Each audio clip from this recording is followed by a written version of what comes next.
ഒരിടത്തൊരു വലിയ കൊട്ടാരമുണ്ടായിരുന്നു. അവിടെ 2 പേർ താമസിച്ചിരുന്നു, ഒരു രാജകുമാരിയും അവളുടെ അമ്മയും. അങ്ങനെ ഇരിക്കുമ്പോൾ ഒരു ദിവസം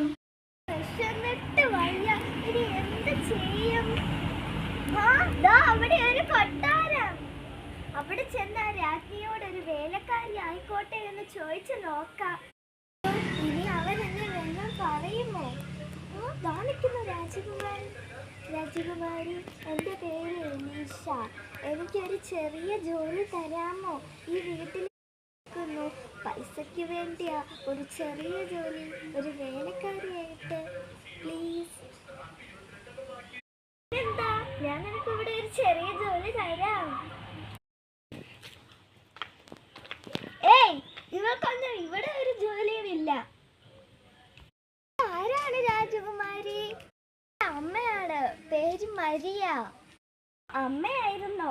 മരിയ രാജകുമാരി, ഞാൻ ഒരു ചെറിയ ജോലിയല്ലേ ചോദിച്ച്, അതും ഒരു വേലക്കാരിയായിട്ട്. എനിക്ക് ആ ജോലി ഒന്ന് തരാമോ പ്ലീസ്?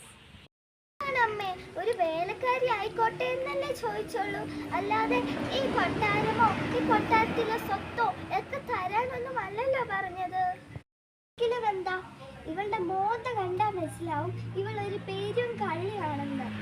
പക്ഷെ നീ തന്നെ ഇവൾക്കുള്ള പൈസ കൊടുത്തോളാം, അത്രേ ഉള്ളൂ മോളെ, സൂക്ഷിച്ചോ. ഇവൾക്കുള്ള പൈസ ഞാൻ കൊടുത്തോളാം. പിന്നെ ഇവളുടെ മോന്ത കണ്ടാൽ മനസ്സിലാവും ഇവള് അത്രക്കായി അല്ലെന്ന്. കുറച്ച് ദിവസങ്ങൾക്ക് ശേഷം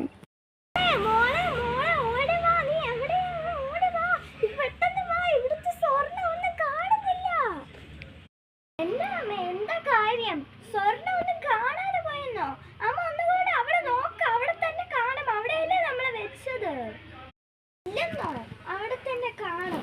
ഞാൻ ഒന്ന് ആലോചിച്ച് നോക്കട്ടെ. ശരിയാ, നമ്മൾ അവിടെ അല്ലല്ലോ, വേറൊരു ലോക്കറിലല്ലേ, അപ്പുറത്തെ മുറിയിലെ ലോക്കറിലല്ലേ വെച്ചിരിക്കുന്നത്. ഞാൻ അപ്പുറത്തെ മുറിയിലെ അമ്മ സ്വർണ്ണമൊന്നും എവിടെ പോയിട്ടില്ല. അമ്മ എന്നത്തിന് ചുമ്മാ വേലക്കാരിയെ കളിയാക്കുന്നത്? അവളൊന്നും അല്ല എടുത്തത്. അപ്പൊ എലീഷ അല്ലേ എടുത്തത്? എന്നോട് ക്ഷമിക്കുമോ എലീഷ? ഞാൻ കരുതി നീയാണ് എടുത്തത്. നിനക്ക് ഞാനൊരു സൂത്രം തരാം.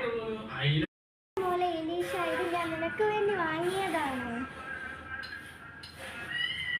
മാറിയിട്ട് വാ, വേഗമാവട്ടെ. അന്നു മുതൽ അവരെല്ലാവരും സന്തോഷമായി ജീവിച്ചു. എലീഷ ഒരു വേലക്കാരിയല്ലായിരുന്നു, അന്നു മുതൽ അവർക്ക് ഒരു രാജകുമാരിയായിരുന്നു.